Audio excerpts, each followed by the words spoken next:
বন্ধুরা, আজ আমরা যে গল্পটি শুনব সেটি হলো এক শিকারী ও একটি ছোট পাখির গল্প। আসুন তাহলে শুরু করি। How far can we get if we sail a little bit high?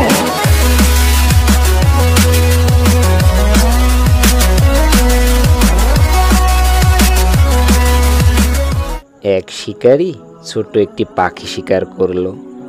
পাখিটি খুব বুদ্ধিমান ছিল। পাখিটি শিকারীর খুব প্রশংসা করতে লাগলো। বলল, তুমি অনেক বড় শিকারী, জীবনে অনেক বাঘ মেরেছ, অনেক ভাল্লুকও মেরেছ। এই ধরনের অনেক কথা সে বলল। আরও বলল, আমি তো একটি ছোট পাখি, আমার ওজন 100 গ্রামও হবে না, আমাকে খেলে তোমার পেটও ভরবে না। তার চেয়ে বরং আমাকে ছেড়ে দাও, তোমাকে এমন 3টি মূল্যবান বাণী শোনাবো যা তোমার সারা জীবন কাজে লাগবে। এমনভাবে সে কথাবার্তা বলছিল যা শুনে শিকারীর মন নরম হয়ে গেল, কারণ প্রশংসা পেতে আমরা সবাই পছন্দ করি। শিকারী ভেবে দেখল, ঠিকই তো, এত ছোট পাখি খেয়ে তো কোনো লাভ নেই। তার চেয়ে শুনি পাখিটা কি বলতে চাই, হয়তো এতেই আমার বেশি লাভ হবে।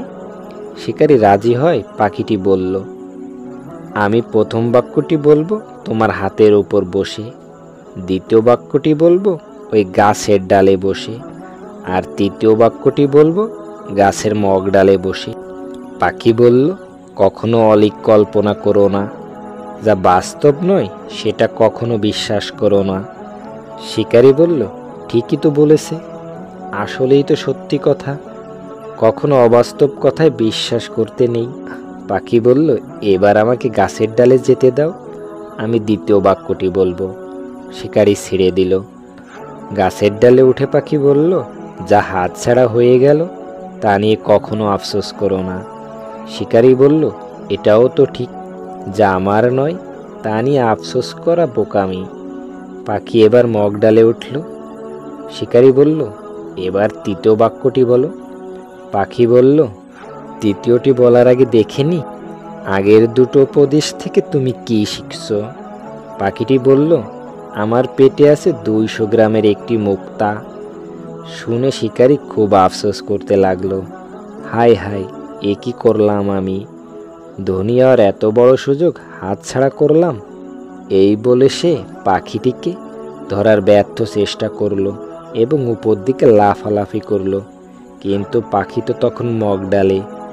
সে হাসলো এবং বলল, দেখো, আমি আগেই বলেছিলাম অবাস্তব কথা কখনো বিশ্বাস করো না।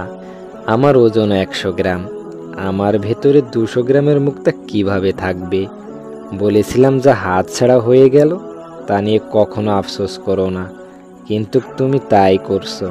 তোমাকে আর কোনো উপদেশ দেওয়া অর্থহীন, কারণ তুমি অধিকাংশ মানুষের মতন, তুমিও উপদেশ কেবল কান দিয়ে শুনছো।